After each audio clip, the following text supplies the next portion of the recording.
நார்மலாக ஃப்ரெண்ட்ஸுங்கெல்லாம் பேசினாவே நல்ல ஒரு ஸ்டோரியை சொன்னாவே ரீல் விடாத பேய் கதை விடுறேன்றாங்க. ஆமாம் சார். நீங்கள் படத்துக்கே பேய் கதைன்னு வச்சுருக்கீங்க, இதில் என்ன ரீல் சொல்ல போகிறீங்க? ரீலா இல்லை ரியலா? இது ரியலான்றதுலாம் இல்லை சார். இது வந்து முழுக்க முழுக்க வந்து ஒரு த்ரில்லர் படம், த்ரில்லர் அண்ட் சஸ்பென்ஸ் படம். இது நீங்கள் வந்து பேய் படம் ஜான்ராகவும் எடுத்துக்கலாம், ஒரு டெக்னாலஜி ஓரியன்ட் ஹாரர் ஃபில்மாக கூட பார்க்கலாம், இல்லைனா நீங்கள் ஒரு ஸ்கல்ப்டட் மூவியாகவும் பார்க்கலாம். இது வந்து நீங்கள் எப்படி வேணாலும் எடுத்துக்கலாம். ஸோ கதையோட டைட்டில் வந்து படத்துக்கு தேவையாக இருந்தனால தான் இதை வச்சுருக்கோம், இந்த பேய் கதை அப்படின்றது. படம் முழுக்க முழுக்க நான் சொன்னேன் இல்லையா, இது ஃபேமிலி என்டர்டெய்னர் முதலே சொல்லிட்டேன். ஸோ இது வந்து ஒரு பேயை வந்து வேறு மாதிரி காட்டுவாங்க படத்துலலாம். நாங்கள் அந்த பேயை வந்து இந்த படத்தில் வேறு மாதிரி காமிச்சிருக்கோம். ஸோ அவ்வளோதான். இல்லை, ட்ரைலர் கொஞ்சம் காமிக்கும் போதே அது பிக் பாஸ் கண்டென்ட் மாதிரி தெரிஞ்சுது. ஒரு ரூம் உள்ளே போயிட்டு ஒரு வீட்டு உள்ளே மாட்டிக்கிற மாதிரி, பின்னாடி இந்த பேக் வாய்ஸ் கொடுக்குற மாதிரி, அதே மாதிரி ஒரு வாய்ஸ் வந்து பேசிச்சு. விஜய் கேபிஒயில் அவர் இருந்தாருன்றதுனால அதே கதையை கொடுத்துட்டாரா? இல்லை சார், நீங்கள் சொல்கிறது மாதிரி உள்ள கதை இல்லை, இது முழுக்க வேறு கதை தான். சொல்லுங்கள். சரிங்க சார். சரி.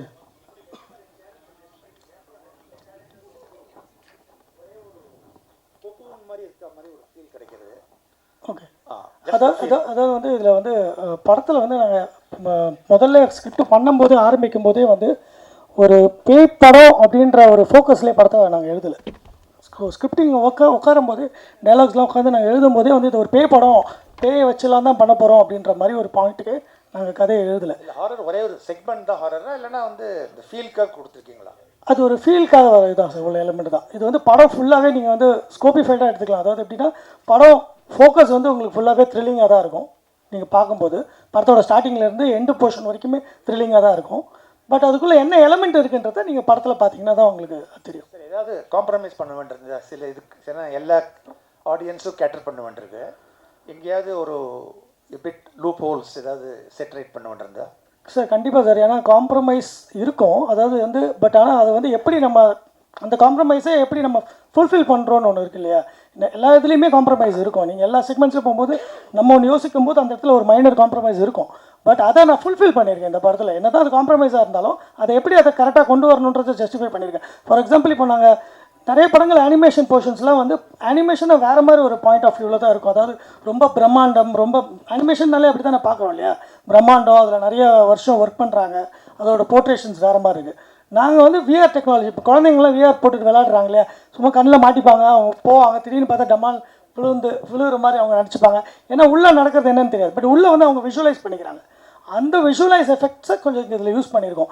ஸோ இந்த மாதிரி ஏரியாஸில் கொஞ்சம் சில ஏரியாங்களை நாங்கள் காம்ப்ரமைஸ் பண்ண வேண்டியது. ஆனால் டெக்னாலஜி ஓரியன்டாக போகும்போது, இப்போ அன்ரியல் இன்ஜின் அந்த மாதிரி டெக்னாலஜிலாம் போகும்போது அதில் சில விஷயம் காம்ப்ரமைஸ் பண்ண வேண்டியது. பட் அதை நாங்கள் ஃபுல்ஃபில் பண்ணிட்டோம். ஏன்னா கதைக்குள்ளே வரும்போது அதை நாங்கள் ஃபுல்ஃபில் பண்ணிட்டோம். Thank you sir. Thank you sir. Sabeesh sir, நீங்கள் தேவா சார் ஃபேமிலிலேருந்து வந்திருக்கீங்க. தம்பி வந்திருக்காரு ஸ்ரீகாந்த் தேவா. எங்களுக்கு ஒரு ஆதங்கம் இருக்குது. நானும் ஒரு படத்துக்கு மேலே தேவா சார் இசையமைத்திருக்காரு. ஆமாம், நிறைய மக்கள் ரீச் ஆகிருக்காரு. ஸ்ரீகாந்த் தேவா சார் கூட அந்த கருவறை படத்துக்கு தேசிய விருது வாங்கியிருக்காரு. தேவா சாருக்கு தேசிய விருது கிடைக்கல. அதை பற்றி என்ன நினைக்கிறீங்க? கஷ்டமாக தான் இருக்குது. ஆமாம், எவ்வளோ நல்ல படங்கள்லாம் பண்ணியிருக்காரு, நல்ல பாடல்கள்லாம் கொடுத்துருக்காரு. எல்லாருக்கும் என்ன சொல்லுவீங்க, தேவனா கானான்னுவீங்க. அது கிடையாது. ஒரு படத்தில் ஒரு பாட்டு இருக்கும் அந்த மாதிரி. ஆனால் மற்ற 5 பாட்டும் மெலடி சாங் இருக்கும், அதை நீங்கள் கேட்டிருக்கலாம். ஆனால் அது என்னமோ தெரியல, அவருக்கு இதுக்கு கிடைச்சிருக்க வேண்டியது அந்த என்ன படம், அது நலம் நல்லா அறியாவல், காதல் கோட்டைக்கு கிடைச்சிருக்கணும். பட் அது மிஸ் ஆயிடுச்சு. பரவாயில்ல, அதனால ஒன்றும் நமக்கு வருத்தம்லாம் கிடையாது. தேவா வாங்கினா அண்ணன் வாங்கலைன்னா இந்த பையன் வாங்கிட்டார் இல்லையா, அது போதாதான் நமக்கு இல்லையா. Thank you sir. டைரக்ட் சார், இது பயமாக இருக்குமா இல்லை காமெடியாக இருக்குமா? காமெடி கலந்த பயமாக இருக்கும் சார். ஏன்னா பயம் இருக்குது கண்டிப்பாக, சில ஸ்பாட்ஸில் பயம் இருக்குது நிறைய. அதான் சொன்னேன் இல்லையா, ஒரு செக்மெண்ட் பண்ணியிருக்கோம், ஒரு லேயர்ஸ் பண்ணியிருக்கோம். படம் ஸ்டார்டிங்லேருந்தே ஒரு லேயர்ஸ் பண்ணியிருக்கோம். ஒரு லேயர்ஸுமே உங்களை கன்ஃபியூஷன்லேயே கொண்டு போகும். அந்த மாதிரி உள்ள படம். அதில் சில இடத்துல நீங்கள் கண்டிப்பாக பயப்படுற எலமெண்ட்ஸும் இருக்குது.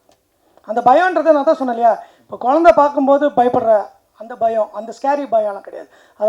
அதான் நான் சொன்னேன், ரத்தம் கிடையாது, அறுத்து போடுறது கிடையாது, கைக்கு ஏதோ பிச்சு கிடக்கிறது கிடையாது, இல்லை உங்களை சவுண்டை வச்சு டமால்னு உங்களை பயன்படுத்த கிடையாது.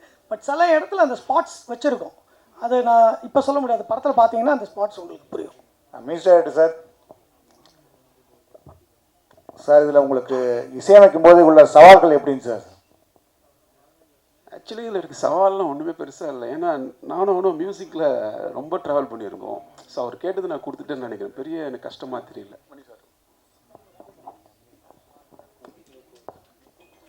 டைரக்டர் சார், ஒவ்வொரு முறை பேசும்போதும் 2-3 பேர் பேசும்போது இங்கே குடும்ப கதை அப்படின்னு சொல்லிட்டு சொன்னீங்க.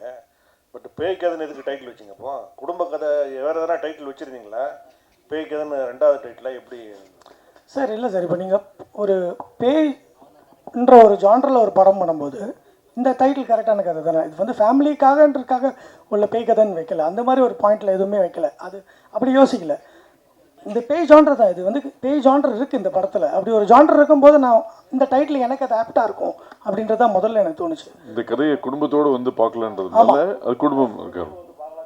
ஆமாம் சார், இந்த பேய் கதையும் குடும்பத்தோடு பார்க்கலாமே. பேய் கதை குடும்பம் ஏன் சார்? இப்போ காஞ்சனா வந்து இருந்தது, எத்தனையோ படங்கள் வந்திருக்கு. ஃபேமிலி ஆடியன்ஸ் தான் அதிகமாக போய் படம் பார்க்குறாங்க, கரெக்டுங்களா? முனி இதெல்லாம் அந்த சீசன் அந்த ஃபுல்லாகவே இப்போ டிடி ரிட்டர்ன்ஸ் வந்தது, அதுவும் போய் ஃபேமிலியாக தான் உட்காந்து படம் பார்க்குறாங்க இல்லையா?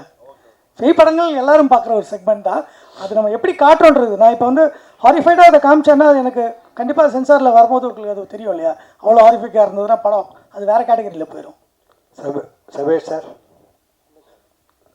சார் இப்போ வந்து மியூசிக் டைரக்டர் பூரா எல்லோரும் மொத்தமாக குத்தகை எடுத்துடுறாங்க. எடுத்துகிட்டு 15 கோடி 20 கோடின்னு ஸ்டார்ட் பண்ணிட்டு இன்ஸ்ட்ருமெண்ட் ஆளுங்களுக்கு வேலையே கொடுக்கறதில்ல. உங்கள் யூனியன் அதுக்காக என்ன செஞ்சுட்டு இருக்கு சார்? நான் வந்து யூனியனில் பிரசிடெண்ட்டாக இருக்கேன். அதனால தான் கேட்குறேன் சார். செக்ரட்டரி முரளி. ஆமாம் சார். எவ்வளவோ நாங்கள் சொல்லி தான் பார்க்குறோம். ஒரு 50% தொழிலாளர் ரொம்ப கஷ்டப்பட்டுக்கிட்டு இருக்காங்க சார். அது வந்து ஏன்னா பார்த்தீங்கன்னா இப்போது இருக்கிறவங்கெல்லாம் வந்து உதவித்தொகை கேட்டு வராங்க. அவங்க சப்ஸ்கிரைபே பண்ண முடியாது. எப்படி சார்? ஒர்க்கிங் பேமெண்ட்டே கட்டுறது இல்லை யாரும் மியூசிஷியன்ஸ். அதாவது இப்போ வர்ற மியூசிஷியனுக்கு ஒரு யூனியன் இருக்கிறதே தெரியறதில்லை.